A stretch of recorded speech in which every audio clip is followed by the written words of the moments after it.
Lorsqu'Amazon livre votre produit chez le client, donc en tant que vendeur sur cette plateforme, la présentation et l'expérience de déballage peuvent ajouter beaucoup de valeur à votre produit et vous aider à mieux le différencier de vos concurrents. Alors, dans cette vidéo, je vais vous montrer quelles sont les exigences et ce qu'implique la création d'emballage sur mesure. Bonjour et bienvenue dans cette nouvelle capsule. En fait, j'ai reçu donc un message d'un internaute, donc c'est un étudiant du programme études de cas d'un produit de niche qui m'a demandé cette question. En fait, j'ai reçu une question d'un membre, c'est un étudiant du programme études de cas d'un produit de niche que vous pouvez retrouver dans la description et il m'a envoyé cette question. Comment bien faire un packaging, donc exemple d'un logiciel et comment le transmettre aux fournisseurs. Alors, nous allons décortiquer en fait les réponses à cette question dans cette vidéo. Mais d'abord, je m'appelle Télimax et si c'est notre première rencontre, bienvenue sur ma chaîne. Je suis un vendeur professionnel sur Amazon et je suis aussi un formateur du business model Amazon FBA. Ma passion est de partager des conseils et des stratégies sur la façon dont vous pouvez créer un business de création de marque privée ou private label à succès avec Amazon FBA. Donc, la création de la marque privée ou le private label, le PL, donc c'est ce que vous voyez dans le titre, est couplé avec le business model Amazon FBA, donc la livraison gratuite en un jour ouvré chez le client. Et vous avez le modèle le plus rentable sur Amazon. Donc, si vous aimez les vidéos comme celle-ci, ou surtout si vous avez été autour de ma chaîne, pensez à vous abonner en cliquant sur le lien qui se situe en dessous de cette vidéo. Comme ça, vous allez recevoir les prochaines notifications des vidéos. Alors, commençons tout de suite.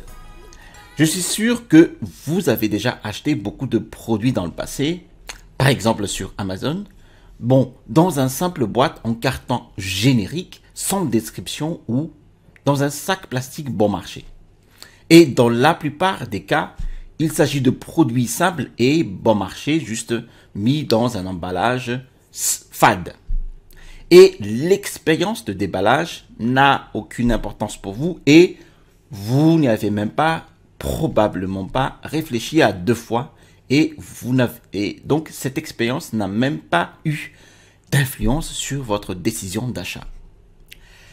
Cependant, avec des produits de première qualité ou de meilleure qualité, la façon dont le produit est présenté et l'expérience de déballage, justement, peuvent jouer un rôle énorme et justement définitif dans sa valeur perçue au niveau du client. Alors, lorsqu'il s'agit de vendre sur Amazon, surtout avec le business model Private Label, donc le PL, avec Amazon FBA, vous devriez vous demander si un ensemble de conceptions sur mesure a du sens pour augmenter la valeur et aider à différencier votre produit par rapport justement à tout le sphère, à tout l'environnement de votre produit, aux concurrences et donc aux coûts supplémentaires liés à la fabrication. Alors, quel type d'emballage existe-t-il et qu'est-ce que vous pouvez faire pour les personnaliser? Alors, les types d'emballage les plus courants se répartissent en trois catégories. Une boîte de sacs en poly et des plaquettes alvéolées. Les plus courants étant les boîtes et les sacs en poly. Et je vais plus entrer dans les détails de chacun de ces boîtes dans un instant. Maintenant, si nous décidons que vous voulez faire un emballage personnalisé, vous devrez d'abord contacter votre fournisseur et confirmer avec lui s'il est capable de faire un emballage personnalisé. Comme ça vous évitera des déconvenues et surtout de faire un travail supplémentaire de recherche de personnes à emballer votre produit. Par exemple, si le produit vient normalement dans un sac en polyéthylène de votre fournisseur et que vous voulez mettre dans une boîte et que vous n'êtes pas en mesure de le faire, ou si vous voulez imprimer une œuvre d'art personnalisée ou des graphiques sur la boîte et que vous n'avez pas la configuration nécessaire pour la faire, eh bien, assurez-vous de communiquer avec vos fournisseurs pour voir d'abord si le fournisseur peut répondre à vos besoins.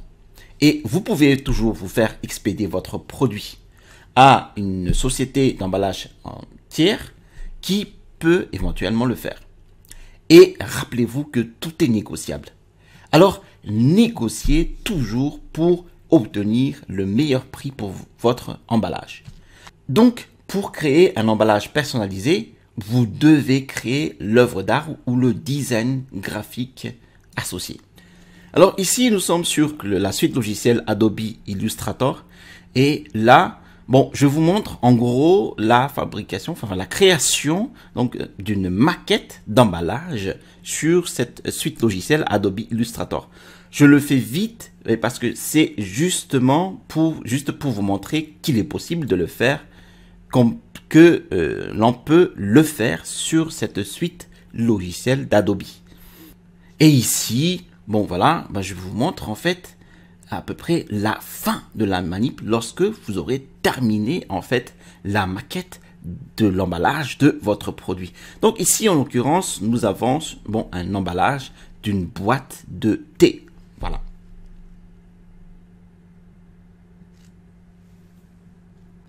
Maintenant, si vous n'avez aucun talent artistique ou si vous ne savez pas comment utiliser donc la suite d'Adobe, donc Illustrator, comme j'ai montré tout à l'heure, ou la suite Adobe Photoshop, alors je vous recommande vivement d'engager un concepteur d'emballage afin de créer ces illustrations pour vous. Vous pouvez trouver de très bons designers sur Jungle Scout. Le service appelé Jungle Market, où tous les experts sont pré-vérifiés et il suffit de faire une recherche pour la conception de packaging.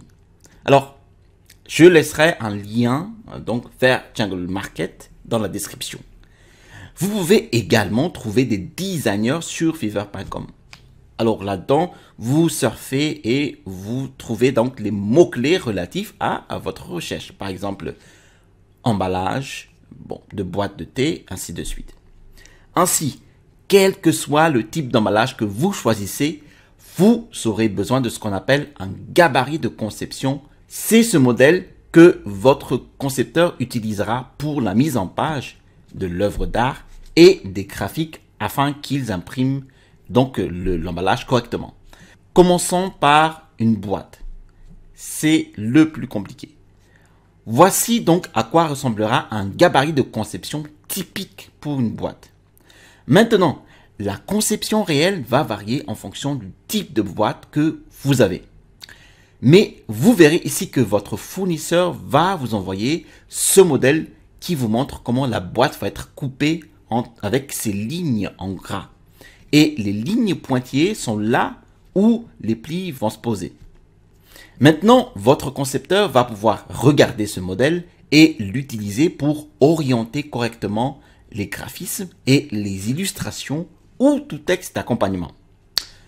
Et ici, vous pouvez voir où se trouve la face avant, la face arrière, le haut et le bas par exemple. Et tout est orienté et disposé correctement de sorte qu'une fois la boîte pliée vers le haut, eh bien tout sera disposé correctement. Et maintenant, vous pouvez voir ici l'une d'elles avec l'œuvre d'art déjà posée dessus et vous pouvez voir qu'une fois qu'elle sera pliée, toute l'œuvre d'art aura l'air correcte et sera orientée dans la bonne direction. Une chose que vous voulez noter ici, c'est que lorsque vous faites un dessin, il se peut que l'impression et la façon dont elle est coupée ne soient pas toujours droites. Il y a donc la ligne de coupe ici de la boîte qui est cette ligne rouge ici, qui est donc la ligne rouge que vous voyez ici. Et il y a ce qu'on appelle une zone de fond perdu qui est l'endroit où vous voulez dépasser la couleur réelle sur la boîte. Comme ça, lorsque le cutter sortira et coupera le long de la ligne rouge, si ce n'est pas parfaitement droit, vous n'obtiendrez pas d'espace vide. Donc, votre créateur va s'en rendre compte. Maintenant, si je vous montre celui-ci par exemple, vous verrez qu'il y a une ligne de sécurité. Donc ici, c'est le safe line. une ligne de coupe ou le trim line et le fond perdu ou le bleed line. Donc la ligne de coupe est l'endroit où elle va être coupée et le fond perdu est l'endroit où vous voulez qu'il y ait deux fonds perdus, de sorte que une fois quand elle est coupée, vous n'obtenez pas de point blanc. Maintenant, la ligne de sécurité ou le safe line est celle où vous ne voulez pas qu'un texte, des images ou des logos s'approchent de trop près ou dépassent cette ligne. Sinon, lorsqu'il est coupé, il risque de s'approcher trop près ou de couper le texte ou n'importe quelle œuvre d'art sans problème. Là, c'est donc une boîte. Maintenant, pour une carte d'insertion ou pour un sac en poly ou une plaquette alvéolée qui va être similaire au modèle de boîte ici présent, vous pouvez voir ici que la ligne de sécurité et la ligne de coupe et la zone de fond perdu sont toujours les mêmes. Ainsi, votre concepteur saura comment il va être disposé où orienter et placer toutes les images et le texte. Je vous donne ici un conseil, un tips, et vous pouvez économiser de l'argent et réduire certains coûts si vous incluez le code à barre, donc le FNSKU dans votre emballage, comme vous pouvez le voir ici dans ce cas. C'est un code à barre EAN, mais pour Amazon, ce qui est requis sur chaque unité est le FNSKU. Donc, il peut envoyer cela à votre designer et ils peuvent l'intégrer dans la boîte et le placer là où il est le mieux. Et un autre ajout que vous ne voyez pas ici, c'est que vous pouvez aussi indiquer le pays d'origine parce que c'est aussi exigé sur chaque paquet. Maintenant, si vous n'incorporez pas le code FNSKU dans le design de l'emballage, il devra être collé avec un autocollant par exemple et votre fournisseur peut vous facturer un supplément et si vous demandez par exemple à Amazon de le faire, il vous facturera à peu près 20 centimes par unité. Donc, si vous ne savez pas ce qu'est un sac en poly et ce qu'est une carte à insérer pour un sac en poly, vous pouvez voir ici les sacs typiques ou les sacs transparents que vous recevez avec les produits qu'ils contiennent. Et d'après cette image, vous pouvez voir qu'il y a une carte à l'intérieur avec le design de nos graphiques et de nos illustrations et qu'elle est bien insérée dans ce sac en poly. Et voici un autre exemple que vous pouvez voir ici. Il s'agit ici d'un sac en plastique transparent avec une carte imprimée avec votre œuvre d'art et tout texte au-dessus. Et vous pouvez voir ici qu'il y a aussi le code barre. Maintenant, si vous n'êtes pas familier avec un emballage blister, comme vous pouvez le voir ici, un blister ressemble à ceci. Et il y a les illustrations sur un carton avec une coque en plastique dure et claire et que le produit est assis comme ceci. Et vous pouvez voir parfois un blister avec un dessin et la carte peut être un peu plus compliquée comme celui-ci. Et il y a dans l'endos ici une découpe pour que la face avant puisse se coller un peu plus vers l'avant. Vous pouvez toujours obtenir un gabarit de votre fournisseur et votre concepteur peut travailler avec ce gabarit. Et dans d'autres cas, bien que cela puisse être plus simple qu'un morceau de papier cartonné avec votre dessin, il vaudrait mieux donc que le concepteur l'ait avec un dessin imprimé sur les deux faces par exemple. Et puis la coquille se glisse par-dessus ou est collée dessus en fait.